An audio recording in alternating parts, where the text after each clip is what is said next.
വിദേശത്ത് നിന്നെത്തിയ മലയാളി കുടുംബത്തിന്റെ സാധന സാമഗ്രികൾ വിമാനാധികൃതർ നഷ്ടപ്പെടുത്തിയതായി പരാതി. ഇൻഡിഗോ വിമാനത്തിലെ യാത്രക്കാരായ കുളക്കട സ്വദേശികളുടെ മൊബൈലുകളും ലാപ്ടോപ്പുകളും അടക്കം വിലപിടിപ്പുള്ള സാധനങ്ങൾ നഷ്ടമായി എന്നാണ് പരാതി. ജൂലൈ 23-നാണ് കുളക്കട സ്വദേശി ബിജോയ് ഭാര്യയ്ക്കും മകനുമൊപ്പം അയർലൻഡിൽ നിന്ന് നാട്ടിലേക്ക് യാത്ര തിരിച്ചത്. മുംബൈ വഴിയുള്ള കൊച്ചി ഇൻഡിഗോ എയർലൈൻസിലായിരുന്നു യാത്ര.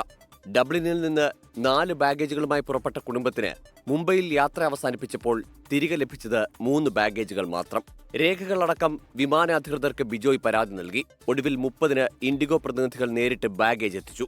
പക്ഷേ 28 കിലോ തൂക്കമുണ്ടായിരുന്ന പെട്ടിയിൽ അവശേഷിച്ചത് 15 കിലോ മാത്രം. വിലപിടിപ്പുള്ള പലതും നഷ്ടമായി. ഞങ്ങൾ തുർക്കിഷ് എയർലൈൻസ് ഇൻഡിഗോ വഴിയാണ് ഞങ്ങൾ ഇങ്ങോട്ട് വന്നത്. അപ്പോൾ ഞങ്ങൾ വന്നതിന് ശേഷം ബോംബെ വഴി കൊച്ചി ആയിരുന്നു. അപ്പോൾ ബോംബെ വന്ന് ഞങ്ങൾ ലഗേജ് എടുത്തപ്പോൾ ഞങ്ങൾക്ക് ടോട്ടലി 4 ബാഗേജ് ആയിരുന്നു ഉണ്ടായിരുന്നത്. ഞങ്ങൾ തിരിച്ച് ലഗേജ് എടുക്കാനായിട്ട് വന്നപ്പോൾ ഞങ്ങൾക്ക് 3 ബാഗേജ് കിട്ടിയിട്ടുള്ളൂ. ഒരു ബാഗേജ് മിസ്സായി പോയിരുന്നു. 12th ഡേയിൽ നമ്മൾ വന്നു കഴിഞ്ഞ് നമുക്ക് ഈ ബാഗേജ് കിട്ടി. അപ്പോൾ നമ്മളത് ഓപ്പൺ ആക്കിയപ്പോൾ അതിൻ്റെ അകത്ത് നമുക്ക് എല്ലാ സാധനങ്ങളും വിലപിടിപ്പുള്ള എല്ലാ സാധനങ്ങളും മിസ്സായിപ്പോയി. പിന്നെ ജസ്റ്റ് ന്യൂ ആയിട്ടുള്ള എല്ലാ ഐറ്റംസും നമുക്ക് അതിൻ്റെ അകത്ത് നിന്ന് മിസ്സായിപ്പോയി. ഈവൻ മെഡിക്കേഷൻ അടക്കം നമുക്ക് മിസ്സായിപ്പോയി. എനിക്ക് ജസ്റ്റ് റിയലി വിഷമമുണ്ട്.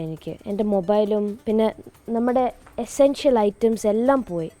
പുറപ്പെട്ടപ്പോൾ തൂക്കം 28 കിലോ ആയിരുന്നത് നാട്ടിലെത്തിയപ്പോൾ 15 കിലോയായി കുറഞ്ഞതിൽ കൃത്യമായ മറുപടി ഇൻഡിഗോ അധികൃതർക്കില്ല. അന്വേഷണം നടക്കുകയാണെന്നാണ് വിമാന കമ്പനി അധികൃതരുടെ മറുപടി. സംഭവം ചൂണ്ടിക്കാട്ടി കേരള പോലീസിനും ബിജോയ് പരാതി നൽകി. പുത്തൂർ പോലീസാണ് കേസ് അന്വേഷിക്കുന്നത്. 24 കൊട്ടാരക്കര.